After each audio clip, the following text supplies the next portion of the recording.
భద్రాద్రి కొత్తగూడెం జిల్లా చర్ల మండల పరిధిలోని కామ్రేడ్ డివికే భవన్లో సిపిఐ ఎంఎల్ మాస్లైన్ ప్రజాపంత పార్టీ అత్యవసర సమావేశం శనివారం నిర్వహించడం జరిగింది.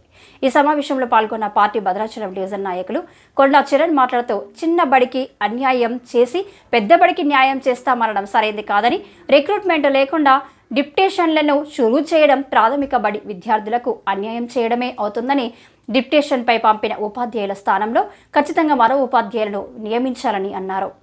ఉపాధ్యాయులపై పడుతున్న అదనపు పని భారాన్ని తగ్గించాలని, ఖాళీగా ఉన్న టీచర్ పోస్టులు తక్షణమే భర్తీ చేయాలని, ప్రభుత్వం ప్రాథమిక విద్యా రంగాన్ని కాపాడాలని, తద్వారా విద్యార్థులకు నాణ్యమైన విద్యను అందించాలని ఆయన ప్రభుత్వాన్ని డిమాండ్ చేశారు. ఏదైతే గ్రామ స్థాయిలో ఉన్నటువంటి చిన్న స్కూల్స్ ఏవైతే ఉన్నాయో, ఈ చిన్న స్కూల్స్ నుంచి 12 మందిని ఇలా హై స్కూల్లో ఉన్నటువంటి హై స్కూల్ పాఠశాలకి డిప్యుటేషన్ మీద పంపించాలని చెప్పేసి ఉత్తర్వులు జారీ చేయడం జరిగింది. ఆ ప్రక్రియ కూడా పూర్తిగా సంపూర్ణంగా పూర్తయిందనేది మాకున్నటువంటి సమాచారం. ఈ సందర్భంగా కలెక్టర్ గారికి మేము ఒక విన్నపం చేయదలుచుకున్నాం. అయ్యా, ఇప్పటికే ప్రాథమిక విద్య ఉపాధ్యాయులు కొరత కారణంగా ఉపాధ్యాయులు పాఠశాలలో సబ్జెక్టులకు సరిపడా, విద్యార్థులకు సరిపడా పూర్తి స్థాయిలో లేరు. దాని కారణంగా రోజు రోజుకి, సంవత్సరానికి విద్యార్థుల యొక్క సంఖ్య చాలా గణనీయంగా కిందకు పడిపోతా ఉంది. విద్యార్థులు ఇలా పూర్తి స్థాయిలో ప్రభుత్వ బడికి రానటువంటి పరిస్థితి నెలకొన్నది. ఎందుకు అని అంటే, ప్రతి సబ్జెక్టుకి ఉపాధ్యాయులు లేకపోవడం, సరిపడా ఉపాధ్యాయులు లేకపోవడం అనేది ప్రధానమైనటువంటి కారణంగా ఉంది. ఇలా ఏజెన్సీ ప్రాంతమైనటువంటి మా భద్రాచలంలో చర్ల, దుమ్ముగూడెం పరిస్థితి కూడా ఇదే రకమైనటువంటి పరిస్థితి ఉంది. దీని కారణంగానే ఇలా ప్రభుత్వ విద్యకి విద్యార్థులు దూరం అవుతా ఉన్నారు. ఇట్లాంటి పరిస్థితుల్లో ఇలా అరకొరగా ప్రాథమిక పాఠశాలల్లో అరకొరగానే ఉపాధ్యాయుల నియామకాలు ఉన్నాయి. ఆ అరకొర ఉన్నటువంటి ఉపాధ్యాయులను కూడా ఇలా ఏరి ప్రాథమిక పాఠశాల నుండి తీసి డిక్టేషన్ పేరుతోటి మీరు ప్రభుత్వ హై స్కూల్లోకి పంపిస్తా ఉన్నారు. ఇది ఏ రకమైన న్యాయం అని చెప్పేసి మేము అడుగుతా ఉన్నాం. ఇలా చిన్నబడిలో ఉన్నటువంటి విద్యార్థులకి అన్యాయం చేసి పెద్దబడిలో ఉన్నటువంటి విద్యార్థులకు న్యాయం చేస్తామంటే ఇది సరైన పద్ధతి కాదు అని చెప్పేసి మేము తెలియజేస్తా ఉన్నాం. 10వ తరగతి విద్యార్థికి, హై స్కూల్ విద్యార్థులకి విద్య అవసరం లేదా, వాళ్ళకి విద్య ఉపాధ్యాయులు వద్దా అంటే ఖచ్చితంగా కావాలని మేము చెప్తాం. కానీ ఒక విద్యార్థినికి అన్యాయం చేసి ఇంకో విద్యార్థికి మంచి చేస్తాం అనేది సరైన పద్ధతి కాదు అని చెప్పేసి ఈ సందర్భంగా మేము తెలియజేస్తా ఉన్నాం.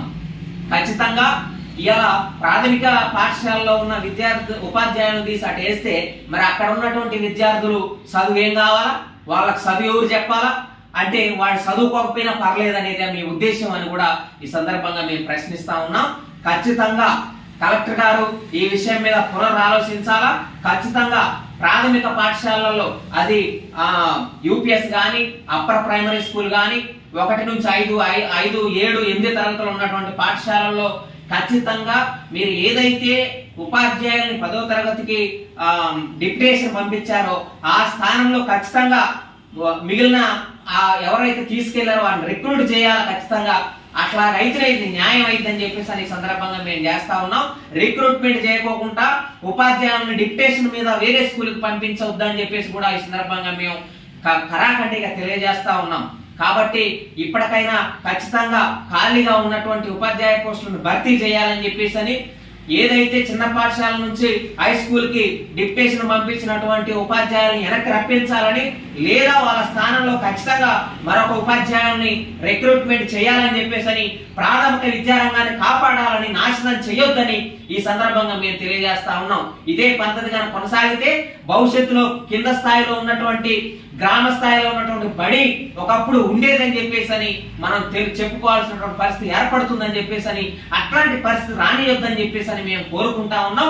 ఖచ్చితంగా గ్రామ స్థాయిలో ఉన్నటువంటి ప్రాథమిక పాఠశాలను కాపాడాలా, ప్రాథమిక విద్యారంగాన్ని కాపాడాలా, అక్కడ చదువుతున్నటువంటి పేద విద్యార్థులకు నాణ్యమైన విద్యను అందించాలా, అక్కడ కావాల్సినటువంటి ఉపాధ్యాయులను అందరినీ కూడా అక్కడ నియమించాలని ఈ సందర్భంగా మేము డిమాండ్ చేస్తా ఉన్నాం. గ్రామాల్లో ఉన్నటువంటి ప్రజలారా, మీ బడిలో ఉన్నటువంటి ఉపాధ్యాయుల్ని, అరకొరగా ఉన్నటువంటి ఉపాధ్యాయులను కూడా పెద్దబడికి పంపిస్తా ఉన్నారు.